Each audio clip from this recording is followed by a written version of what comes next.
I want you to imagine that you are the Prime Minister of Israel when that atrocity happens. What do? That's a great question. How else do you get rid of Hamas if you don't go about it in the blunt, brutal manner that Israel is doing? I don't accept the premise of your question that this is the way to defeat Hamas. I think your questions reflect a little bit of a naivety about what Israel's doing here. People do ask me, do you think Israel are terrorists? And I've said no. But I have repeated. Why? Well, I have repeated Why? because I think they out of interest. Why? Because they were responding to an act of terrorism so heinous it demanded a massive military response. No, Mehdi, it's not your show; it's mine. When did Israel kill? What we need to have is. Well, hang on. When did Israel kill 1,200 When did Israel Palestinians? kill hundreds of Palestinian civilians? Were you fired by MSNBC because of what you said? Well, Mehdi Hassan is a broadcaster with a big bite. His MSNBC show was abruptly cancelled at the end of last year, but not before his criticism of Israel's war in Gaza had sparked plaudits and protests around the world. He's best known for his tongue-lashing monologues and probing interviews, which have made him a big hit online. There are also people that your government has killed. You accept that, right? You've killed children, or do you deny that? No, I do not. I do not. December. Yes, you did, Vivek. This is awkward for you because you did. I've got the tax returns in front of my face. No, it's not awkward. The former president of the United States today threatened America's Jews. Do you believe that if elections are held on time in October of this year, that your besieged party can still win and that you can still be prime minister again? Surely that's a pipe dream now. I think it was not core to communism, no. So when Karl Marx was talking about religion being the opiate of the masses, that was just a throwaway line. Look, that's people fine. can look at me and say, Steve Rogers lied. And the president can be a liar. There's no contradiction between those two statements. Well, now Mehdi's joined the US Guardian, using his first column to call Israel's offensive a genocide. Also started his own media company, Zateo News. His New York Times bestseller, Win Every Argument, was notably written before he'd appeared on this show. And now Mehdi Hassan is uncensored. Mehdi, how are you? I'm good. Thank you for that introduction, Piers. We've had a few ding-dongs on X, formerly Twitter, over the years. Recently, I've noticed a pattern where you've started a few tweets saying, I hate to admit this, but I agree with Piers Morgan. Yeah, you've said some sensible things about the conflict in the Middle East. You've said some sensible things about Islamophobia. I feel like you've matured over the years.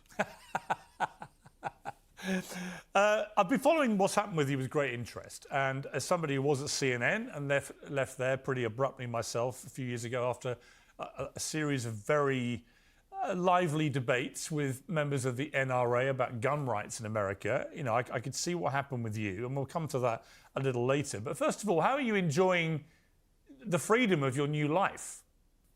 Very much so. I'm someone, as you said, who likes to speak out. I'm known for speaking very freely. And look, it's great to have your own enterprise, start your own media company. I'm 44 years old. I've worked for the BBC, for Sky, for Al Jazeera English, for NBC, for HuffPost. And it's good to actually be my own boss for a little while and to be able to, especially at a time, Piers, when the world is going through so much. You have the war in Gaza, you have an election in the US, you have the rise of fascism globally. There's a lot I want to speak about, both online and in my shows and in my writing. And, you know, it is good to be uncensored, including on this show. It certainly is. It's great to have you. Let me just take you back to October the 7th. I want you to imagine, and it's a bit of a leap, I admit, but I want you to imagine that you are the Prime Minister of Israel when that atrocity happens in Israel. What do? That's a great question. So short answer is I resign, because I'm responsible for that attack. I'm the one who botched security at the border. I'm the one who propped up Hamas with money from Qatar over the years and allowed them to be propped up as a way to divide the Palestinian people. I'm the one who's had millions of my own people on the streets for months protesting against my authoritarian reforms to the judiciary. So I have some shame, I have some self-respect, I have some honesty, and I say, I quit. Let someone else do this because I've failed for 20 years. OK, Netanyahu did not do that. And interestingly, although the majority of Israelis would like him to go, they also want him to finish the job in destroying Hamas. There's not much ambiguity in terms of how Israelis feel about the mission plan. But there's obviously a lot of concern mounting around the world about the scale of Israel's response. And that's really what I guess my my question was alluding to. Yes. I'll be honest, I've said this a lot on my Uncensored show, that I felt a real moral quandary. You know, I can go back over tweets I've done back in 2014 where I said that Israel's response to provocation by Palestinians at the time was bordering on terrorism. You know, I'm somebody who, when I was editor of the Daily Mirror, opposed the Iraq War before, during and after very vociferously. And I think that aged pretty well, that campaign. I'm somebody that when the Qatar World Cup happened, you know, I sprang to defense of Qatar's right to host the World Cup and exposed a lot of Western hypocrisy.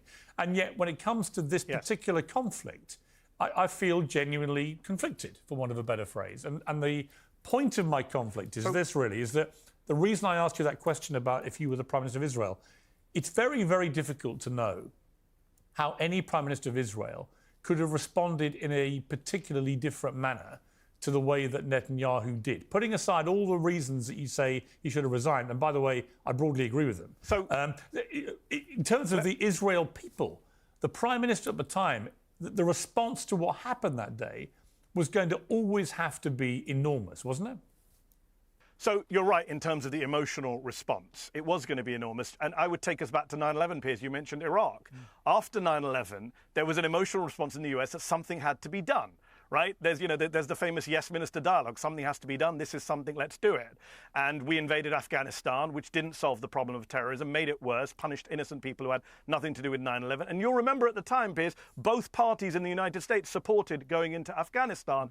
Only one member of Congress, not Bernie Sanders, Barbara Lee of California, voted to oppose that war. 2 decades on, many people would say she was vindicated, even though she was an isolated voice and she was going against a tidal wave of opinion from liberals and conservatives who said, we have to do something. And I get that. After an atrocity happens, people want to do something. But the best leaders, the most strategic leaders, the most moral leaders are the ones who can take a pause, take a breath and say, are we going to make the situation better or worse? Are we striking out strategically or just for the sake of vengeance and revenge? And you talk about Israeli prime ministers having to do this. Look, they didn't have to do it on this level. I think a lot of Israelis, despite supporting Netanyahu, would argue it didn't have to be done like this. There are different ways to retaliate against Hamas. The irony is no Israeli government has done it like this before. This is the greatest death toll for Palestinians of any war in Israel's post-1948 history. So the fact that he did it like this was unique. I mean, look, the statistics speak for themselves, Piers. You know them. You've said them on this show. Yeah. The level of killing, the number of kids killed.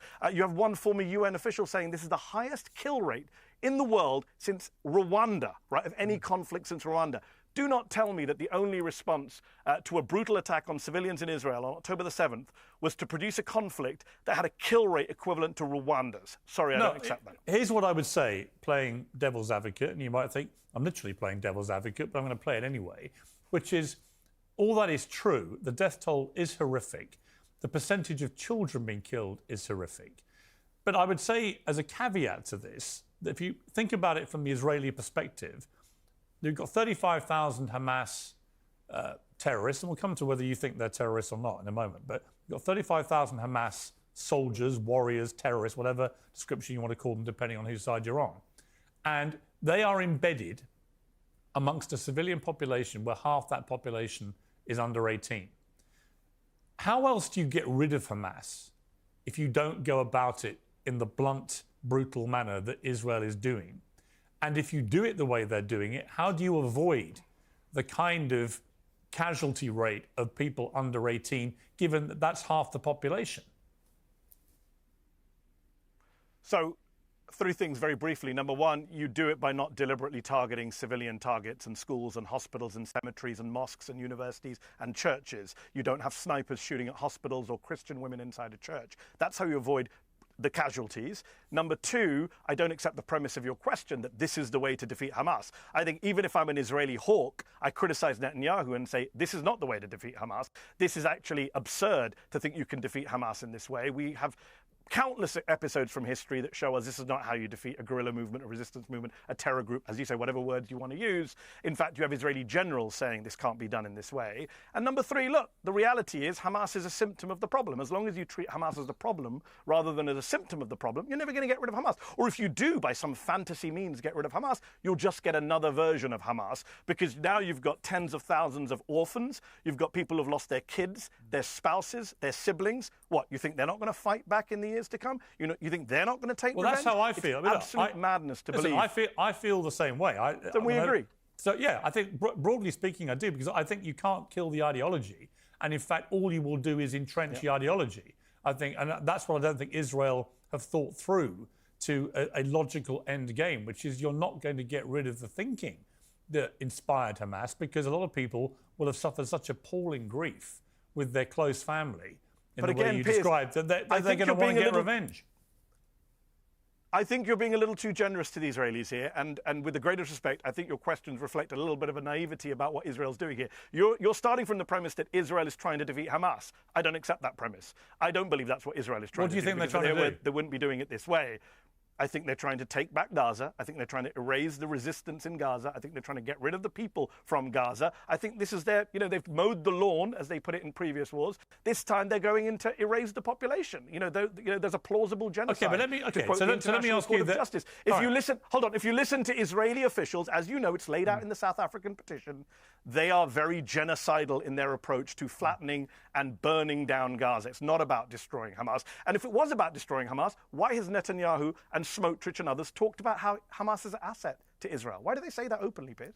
Well, he was clearly massively deluded, I think, Netanyahu, about having anything to do with Hamas. I think that Netanyahu's plan was quite straightforward, which was to separate Hamas from the Palestinian Authority and create a split in the Palestinians at an official level.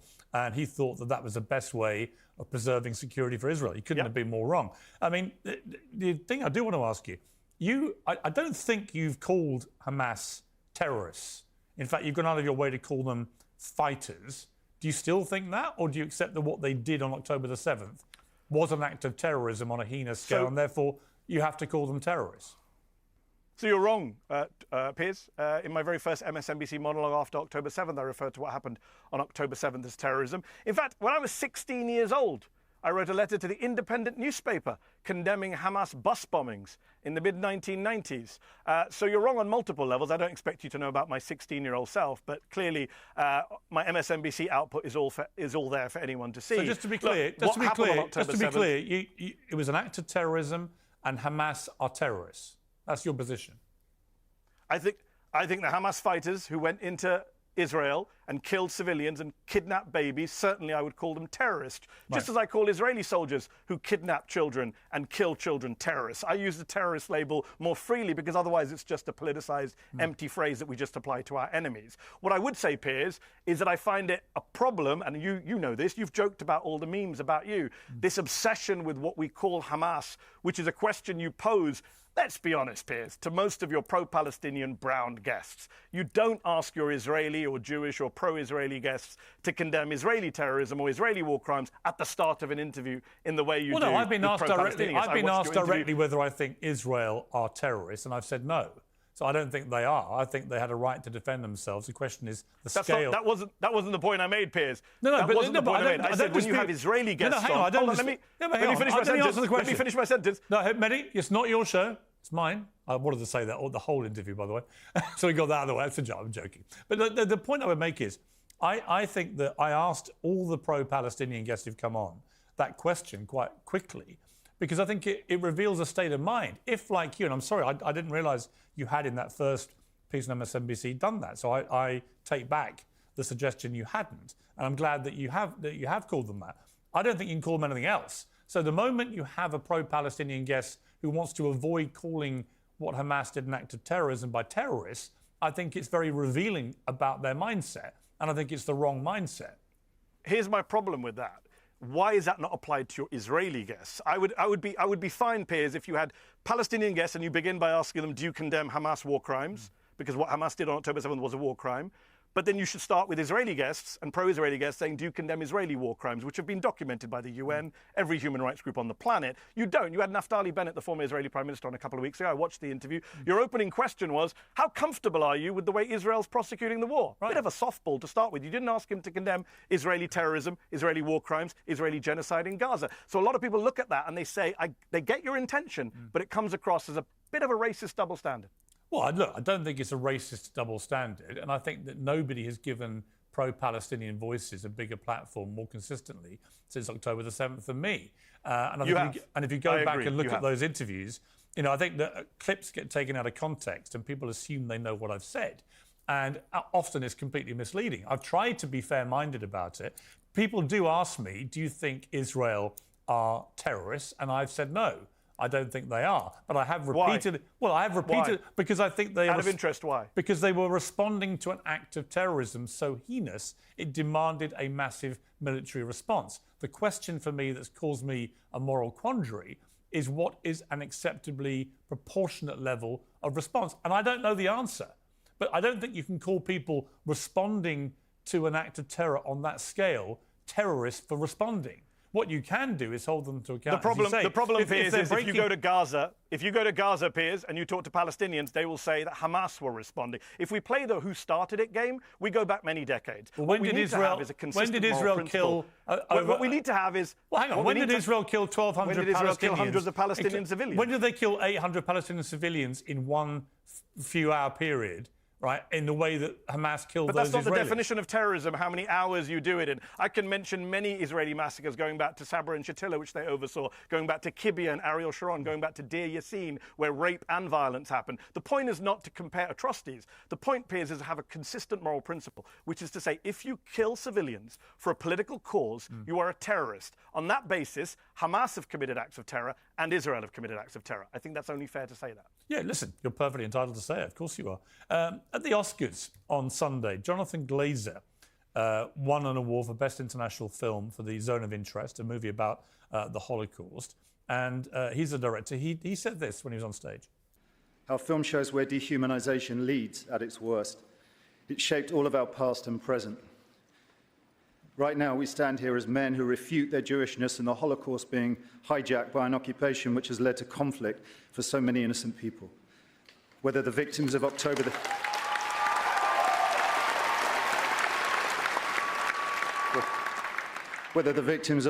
7th in Israel or the ongoing attack on Gaza, all are victims of this dehumanization.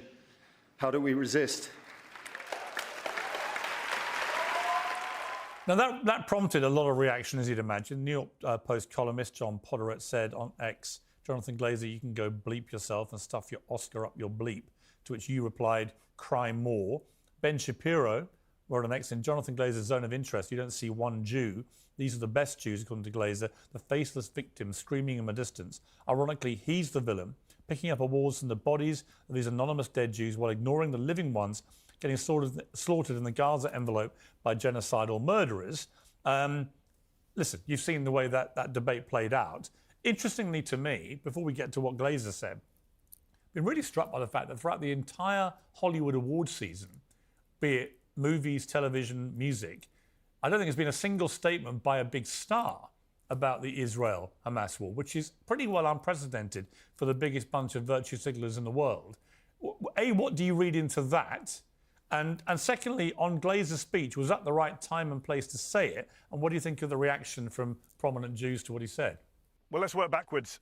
Yes, it was the right time to say it. Why not? And I've been depressed to see that the award ceremony season has not seen anyone mention an ongoing genocide in the Middle East in which 12,500 children minimum have been killed in the space of a few months. So I'm happy he did it. I find the controversy to be manufactured. I find it deeply dishonest. You have people like Meghan McCain and others tweeting that he said he refutes his Jewishness. Just flat false. I'm glad you posted and played the whole clip, Piers, because a lot of people have been very sneaky in posting a portion of his statement to make it sound like he was refuting his own Jewishness. What he said, as we all saw, is he refutes his Jewishness being hijacked by the occupation, which is how a lot of Jewish people, a lot of young Jewish people, especially in the United States, feel.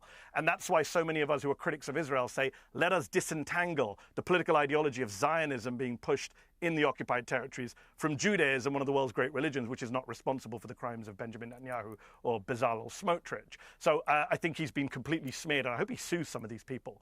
Number two, in terms of Hollywood, for 4 years of Trump, Hollywood celebrities spoke out against fascism, authoritarianism, human rights abuses at the border.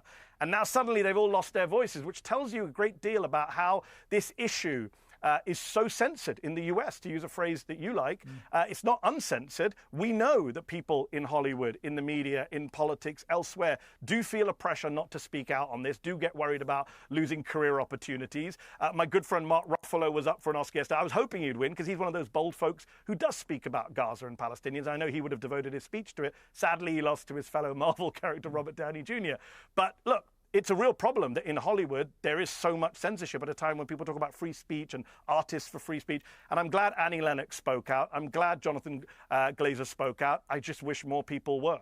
Were you fired by MSNBC, cancelled by them, because of what you said about the Israel-Hamas war, as many people think you were? So just to clarify, I was not fired. I chose to quit after they cancelled my shows. They did cancel my shows, yes, and I was disappointed. Who wouldn't be to lose my 2 shows? You'd have to ask them why they cancelled the shows. They never said it was about Israel-Palestine. People can speculate. I then decided that, look, it's an election year. I've got a lot I want to say, and I asked to leave. And they very graciously allowed me to exit my contract. You know about cable news contracts, Piers. But could it have been, Mehdi, the reason I'm asking is that could you have been a victim of the very thing you're talking about, which is the censorship driven by big media companies in America, most of whose tentacles end up in Hollywood? I appreciate your questions, Piers, but you're going to have to ask MSNBC, get them on and grill them. I might do that. You also said about Joe Biden that he was the most impressive president of my lifetime. That was in The Guardian a calendar year ago. Do you stand by that? So quick bit of caveat there. I was asked by the interviewer. That's not a yes, Mehdi. You know, how do you consider? No, I will clarify. At the time I was asked, is he the great? I said he's the best. I'm surprised he's the most impressive president of my lifetime. And then the next slide, which is in the piece, was, but then again, who's he up against? Ronald Reagan, George Bush Sr., Bill Clinton, George Bush Jr., Barack Obama, and Donald Trump. Not great competition. The bar is very low, but he exceeded that bar. I mean, Barack Obama's probably the only person who comes close. I think he's better than Obama in domestic policy. I was talking very much about his domestic record, and I stand by that. Biden's domestic record is the most impressive domestic record since LBJ. You look at the list, Piers, you know it. American Rescue Plan, Inflation Reduction Act, the Bipartisan Infrastructure Agreement, the gun control legislation, the CHIPS Act, the PACT Act. We could go on and on. Record low unemployment. It's a great domestic record. I can feel a but coming, Having said that, obviously, the but is October the 7th. Obviously, what he's done on the foreign policy level in enabling Israel's genocide in Gaza, in arming Israel over 100 times, according to the Post, since October the 7th, in giving a blank check to some of the worst fascists in Israel, that will be a stain on his record, on his career, on his presidency for many decades to come. And it's a real problem for a lot of people in this country who supported Biden up until October 7th. I meet many Biden voters. I meet Biden donors who say we cannot vote for him in November. And that is a real problem. So yes, I stand by that headline from last year in domestic policy terms, but overall I would never say that statement again because he's been so disappointing on the biggest moral issue of our time. I also thought the withdrawal from Afghanistan was absolutely disgraceful. And what that did to... Well, we disagree on that. I think it was one of the best things he did. But the way that it was carried out means that basically millions of Afghan women got thrown back to the Taliban wolves. How can that be good for them? Unfortunately, there were no good options in Afghanistan. It was America's longest war. We had failed to quell terrorism or defeat the Taliban in those 20 years, as Barbara Lee warned back in 2001. And our presence there was not making things better. If in many ways, it was making things worse. Look, the withdrawal was not great, shambolic in many ways, but I'm not sure there was a way to withdraw that wouldn't have been chaotic. If they'd given lots of notice, there probably would have been an increase in killings. And let's not forget, this was Donald Trump's plan that Biden executed. I'm glad he executed it. I'm glad that Donald Trump promised to pull out of Afghanistan, but Joe Biden did it. He ended America's longest war. He ended America's drone war.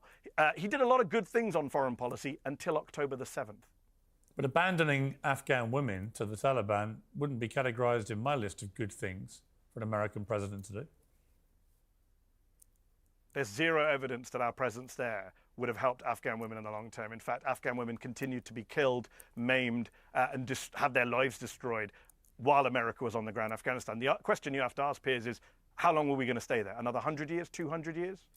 Sometimes you have to stay somewhere a long time to prevent the people who you displaced coming back. The longest war in American history. Yeah, but the Taliban seized power literally in days, and they immediately dragged those millions of women back to the medieval ages. I mean, it got immeasurably worse very, very quickly for Afghan women.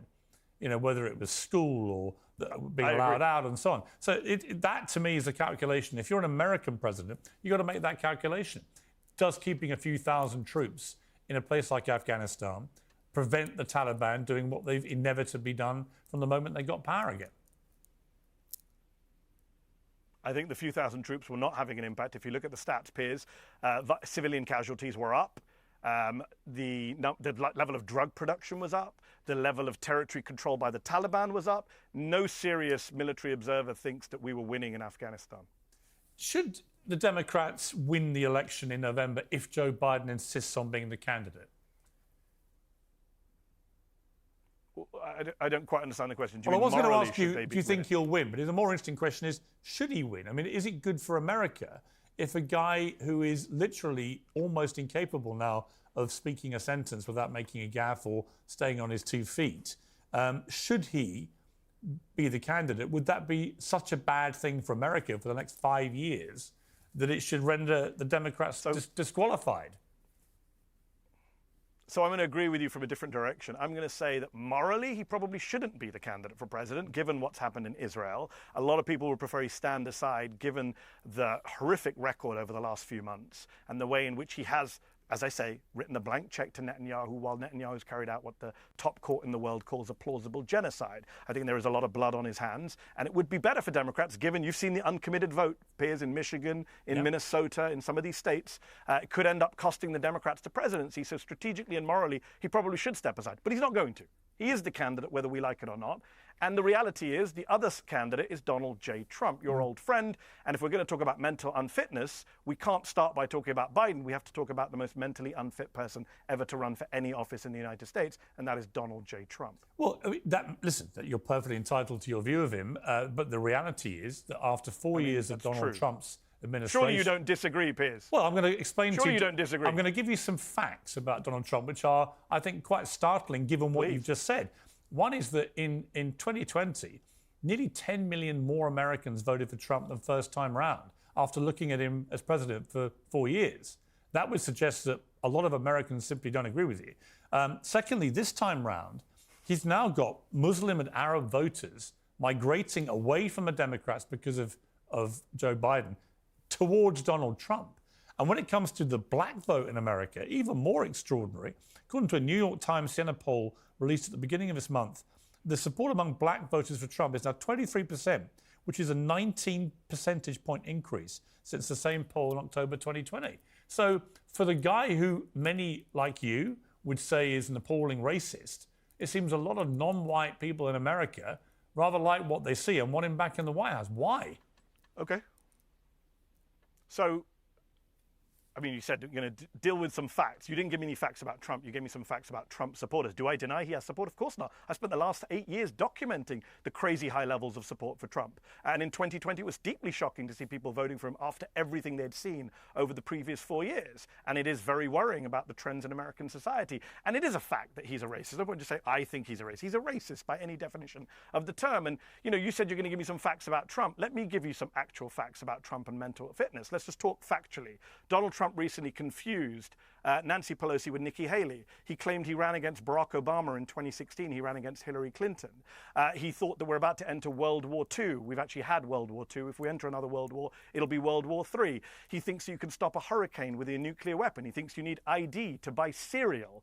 He thinks you can buy Greenland from Denmark. He thinks England and Great Britain are the same thing. He thinks that stealth bombers are literally invisible. He thinks that you can beat COVID by injecting disinfectant into your veins. The idea that this man should be allowed near a school board is absurd. The idea that he should be allowed near the White House, again, after everything we know about him, madness. And in fact, I believe you called him mad after January the 6th. And I agreed with that. I was very critical. Called him mad on January I've been very critical of him on many occasions when I felt he deserved it. But I've also tried to understand why so many Americans gravitate towards him. And I think what's stark at the moment, if you look at the polling for Biden, his approval ratings are shockingly low, given who his opponent is likely to be.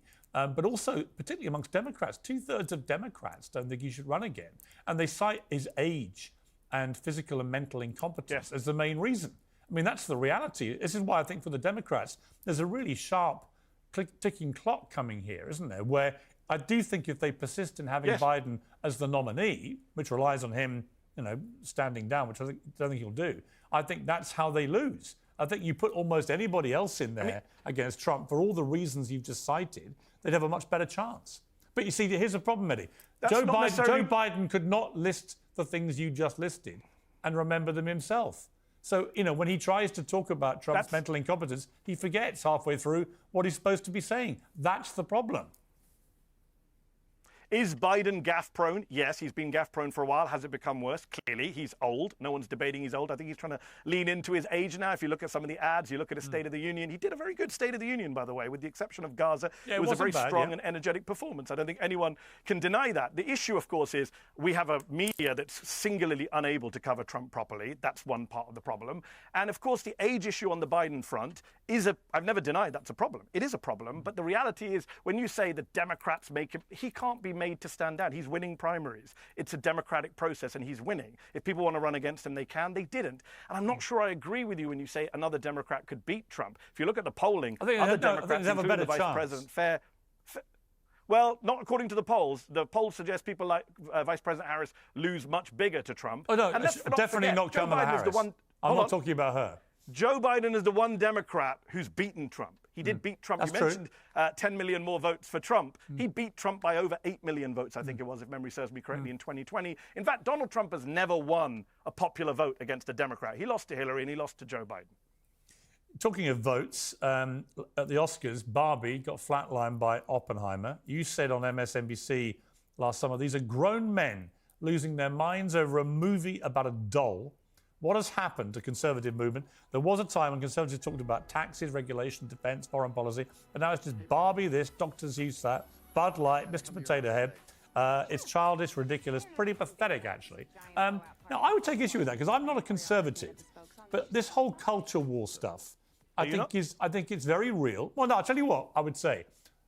On the pendulum, historically, I've been slightly left to centre. So I was editor of the Daily Mirror here for 10 years in the UK, as you know. Having come from these fine shores, it's a Labour supporting newspaper, right? But what's happened is the woke left has got also edited the News of the World, one of the most right-wing publications around. Actually, not under me, but we can, because that was, if you may remember, that was an era leading up to Blair, and we were all part of the Blair success story Tony at the Blair, time. That famous leftist. Yeah, exactly. But the point I was going to make, though, is that I think the woke left, and I've heard Bill Maher say the same thing and others who consider themselves like me to have been liberals, right, is that the woke left's got so insane that actually people like me and Bill Maher start to sound like we're vaguely conservative, when I don't really have conservative ideology at all. But what I would say is I'm definitely feel more at home with people slightly right of centre than I ever will with the woke left. And this culture war stuff is driven and fueled by the woke left doing bonkers things. Like, for example... That's BS. Well, let me give you an example. BS. Let me give you an example. When you allow biological males, trans women, to compete against biological females at sport at elite level, what you are doing is effectively licensing a form of cheating just as deadly and devastating to the integrity of women's sport as doping. There's no denying it, because if you have a biological physiology, you have a natural advantage that's unfair. But that's not what we're talking about. It is what I'm talking about. I'm sorry, I'm not going to let you... No, because you didn't. You just quoted me talking about Bud Light and all the nonsense. If you want to say there's a debate to be had about transgender rights, about bathroom issues, about sports, about where we go, that's a legitimate debate. I've never said you can't have a legitimate debate about that. Do you agree it's wrong? What I am saying, though, is when... Hold on. What I am saying, though... Listen, what I am saying, Piers, is that when you have Fox and when you have your old, your man Rupert Murdoch and his minions pushing these fake culture wars to divide up America. They're not fake culture wars. We have millions of Americans. They're not. Well, they are, Piers. They're not. Hold on, let me finish the sentence. They're actually very real. Can I finish the sentence? Sure. Well, let me finish the sentence. I'll tell you why they're not. You should answer my question. When millions of Americans are living... I am, if you let me finish a sentence. Millions of Americans are living paycheck to paycheck. The climate crisis is destroying the planet. And you think we should spend loads of hours on Fox, on cable, debating the green M&M's boots? Do you think that's a legitimate time-consuming debate to be Yeah, had I thought on that was a a scandalous state of affairs, actually. Wow. But more importantly, while people are starving, people are losing their jobs, people don't have health care, the climate is on fire. If you were interviewing yourself, the green M&M is proper journalism. If you were interviewing yourself, what you would now be saying is, Mehdi Hassan, you have single-handedly refused to answer the original question, which is, do you support... You said the woke left. You said the woke left. Let me ask you the question again, because you obviously didn't hear me. Do you support trans women competing in women's sport? Do I support trans? Yes, under the correct set of rules. Yes, I do. And I'm not an expert on this subject. What rule? My understanding is what rule could possibly be correct? Because I believe that the sports bodies who investigate this stuff actually look at, for example, in swimming, what the levels are, etc., etc. I'm not an expert on this, but I will tell you this: if you want to have a debate about transgender rights, that's fine. You should have a transgender guest on to discuss it. It's not my expertise, but let me just be very clear: that's not what you asked. You started the question saying you and Bill Maher are not. You're all lefties who became conservative. You're not. Let's be honest. Bill Maher is an old white guy who has a history of bigotry. He was never on the left. And therefore, I do see a lot of old white men who are very uncomfortable with people of color and people who don't look or sound like them, asking for rights, asking for space, asking for freedom. And that is the backlash. If you really cared about free speech, you would be going on about the silencing of pro-Palestinian speech on campus, the banning of books in Florida, not the green M&M or Dr. Seuss or all these Fox Murdoch-generated fake controversies. But they're not Fox Murdoch-generated controversies. They're generated by yes, the woke they are, left. Piers. They literally start on Fox. No. They literally start on Fox, Piers. You haven't been living here for the last few years. I'm telling you, I'll send you a long list in America for 20 years. They They start with somebody on the woke left. Well, I'll give you a long list after the show's over. I would say they start with somebody on the woke left doing something nuts and playing right into the hands. Yes, some random person who's amplified by Fox. Meanwhile, Ron DeSantis gets a pass from you and other journalists for bringing in authoritarian rules in Florida. But if you're really worried about freedom, Mehdi, focus on the fascists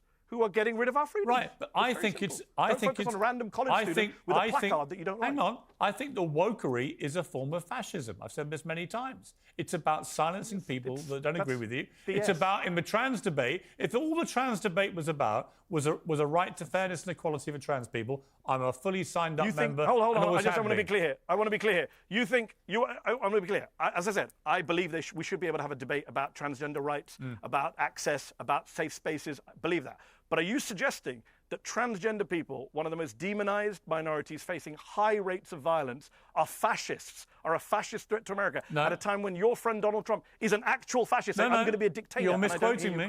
No, you're misquoting me. I said that when the woke left behave like fascists, which I think they do regularly, because they silence any debate. For example, you think Donald Trump behaves like a fascist, Piers? Well, we're talking about the woke left. Do you think Donald Trump behaves like a fascist? We've already talked about Donald Trump. Why? Why do you not talk about Donald Trump's fascism? I have talked about Donald Trump. You told me how popular he is. I've talked you about didn't condemn him. I've talked I about noticed him. you didn't condemn him. I've condemned many things Donald Trump's done. In fact, you cited one of them earlier. His fascism? You cited one of them earlier. His fascism. I don't think Trump is a fascist. No. Wow, but the left, transgender activists are fascists. Trump, who says, I'm going to be dictator for a day, I'm talking about why the woke left, when the woke left wants to suppress free speech, they behave like fascists. When they want everyone to conform to their narrow worldview, and when they want to shout down and silence and suppress debate about, for example, trans athletes competing in women's sport. Who's been banning books in America? I think that is a form of Republican fascism. Party? I think that's a form of fascism. Who's been banning books in America, Piers? The woke left or the Republican Party? Actually, historically, both. No, right now, who is banning books across America according to every human rights group and civil liberties group? Is it the Republican Party or the woke left? Well, this comes down to another issue, which is whether you think that children You can't answer a simple question. Hang on, I'm about to answer. Which group of people are banning I'm answering books? your question. I think that when it comes to kids at school, I'm a father of 4 kids. I actually don't want them exposed to graphic stuff in books at school. I don't. And nor do I want them exposed to critical race theory or any of these other things that you think are the purview of Fox and the right wing. No, I think books about MLK and Rosa Parks shouldn't be banned. As a parent, I think it's fascism. I think it's fascism to ban books about MLK and Rosa Parks. Sorry? I think we should be able to have books about MLK and Rosa Parks not banned. Absolutely. I think it's pretty fascist to ban books but about kids, Rosa Parks but and Martin kids Luther should King. not have critical race theory preached at them when they're young. I don't agree with it. Well, there's no critical race theory in American schools, so you know. Oh, well, there is, and you know there is.